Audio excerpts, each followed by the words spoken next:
اچھا، تاریخ میں نہ کچھ کہانیاں ایسی ہوتی ہیں جو وقت کی گرد میں کہیں کھو سی جاتی ہیں۔ آج ہم ایک ایسے ہی ہیرو کی بات کرنے والے ہیں جن کا نام شاید بہت سے لوگوں نے نہ سنا ہو۔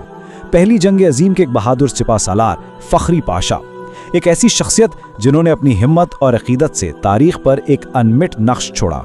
سوچئے، کسی کی بہادری کا سب سے بڑا ثبوت کیا ہو سکتا ہے؟ شاید یہ کہ اس کے دشمن بھی اس کی عزت کریں۔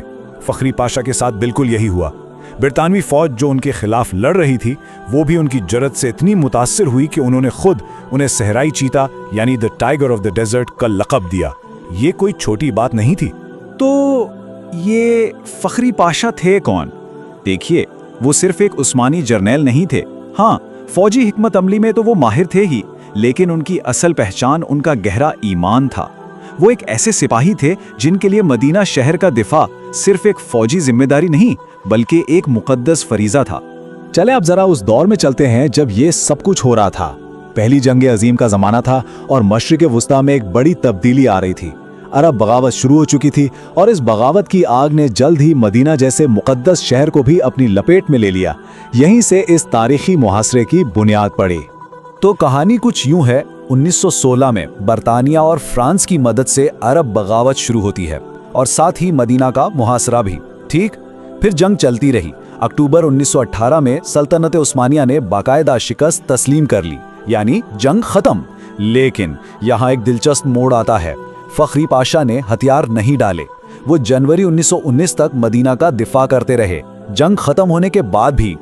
اب ذرا صورتحال کا اندازہ لگائیے۔ ایک طرف فخری پاشا اور ان کی چھوٹی سی عثمانی فوج جو ہر طرف سے گھری ہوئی تھی، رسد کا کوئی راستہ نہیں، مدد کی کوئی امید نہیں۔ اور دوسری طرف کون تھا؟ عرب باغی، برطانوی فوج، فرانسیسی فوج اور ان سب کو اکٹھا کرنے والا مشہور زمانہ لارنس آف عربیہ، یعنی ایک تنہا گیریزن کا مقابلہ ایک بہت بڑے اتحاد سے تھا۔ حالات اتنے خراب ہو گئے تھے کہ جب راشن ختم ہوا، جب اناج کا ایک دانہ بھی نہ بچا، تو شہر کے لوگوں اور فوجیوں کو زندہ رہنے کے لیے ٹڈیاں کھانی پڑیں۔ جی ہاں، ٹڈیاں۔ یہ صرف کوئی کہانی نہیں ہے، یہ اس محاصرے کی ایک ایسی حقیقت تھی جو رونگٹے کھڑے کر دیتی ہے۔ اور یہ صرف بھوک اور پیاس کی جنگ نہیں تھی، مسلسل حملے ہو رہے تھے۔ پورے محاصرے کے دوران مدینہ پر تقریباً 130 حملے کیے گئے اور صرف ایک دن 30 اپریل 1918 کو شہر پر 300 بم گرائے گئے۔ ذرا تصور کریں اس دباؤ کا جو شہر کے محافظوں پر تھا۔ تو ایک طرف جسمانی مشکلات تھی، بھوک، حملے، مایوسی، لیکن دوسری طرف یہ جنگ فخری پاشا کے ایمان کا ایک بہت بڑا امتحان بھی بن چکی تھی۔ یہاں سوال یہ پیدا ہوتا ہے کہ جب ہر طرف سے شکست نظر آ رہی ہو، جب زندہ بچنے کی امید بھی دم توڑ رہی ہو، تو ایسی کون سی چیز تھی جو فخری پاشا کو لڑتے رہنے کی طاقت دے رہی تھی؟ وہ ہمت کہاں سے لا رہے تھے؟ اس کا جواب ہمیں ان کی اپنی تقریر میں ملتا ہے۔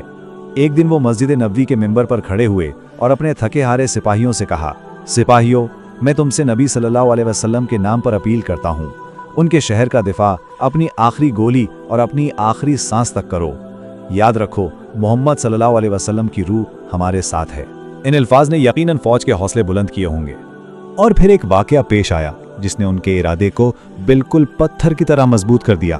انہوں نے اپنے ساتھیوں کو بتایا کہ انہوں نے ایک خواب دیکھا ہے جس میں نبی کریم صلی اللہ علیہ وسلم نے ان کی پیٹھ پر ہاتھ رکھا اور کہا، میرے ساتھ چلو۔ فخری پاشا کے لیے یہ ایک واضح اشارہ تھا۔ اب وہ خود کو نبی صلی اللہ علیہ وسلم کا سپاہی سمجھتے تھے اور ان کے نزدیک اب ہتھیار ڈالنا ناممکن تھا۔ لیکن کہانی کا سب سے ڈرامائی، سب سے حیران کن حصہ تو اب شروع ہوتا ہے۔ ایک ایسی نافرمانی جو تاریخ میں ہمیشہ یاد رکھی جائے گی۔ جیسا کہ ہم نے دیکھا، 30 اکتوبر 1918 کو سلطنت عثمانیہ نے جنگ بندی کا معاہدہ کر لیا۔ جنگ ختم ہو گئی۔ فخری پاشا کو ان کی اپنی حکومت کی طرف سے حکم ملا کہ وہ مدینہ دشمن کے حوالے کر دیں، لیکن انہوں نے یہ حکم ماننے سے صاف انکار کر دیا۔ یہ کوئی ایک دو دن کی بات نہیں تھی۔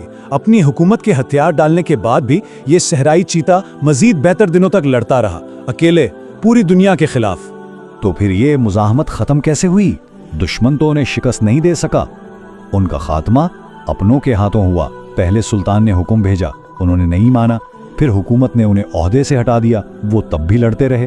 آخر میں ان کے اپنے ہی افسر جو بھوک اور جنگ سے تنگ آ چکے تھے، انہوں نے ان کے خلاف سازش کی اور انہیں گرفتار کر کے دشمن کے حوالے کر دیا۔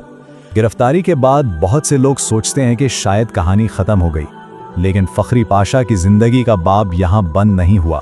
ان کی میراث تو ابھی باقی تھی۔ انہیں مالٹا میں 2 سال قید رکھا گیا، لیکن 1921 میں رہائی کے بعد وہ خاموش نہیں بیٹھے۔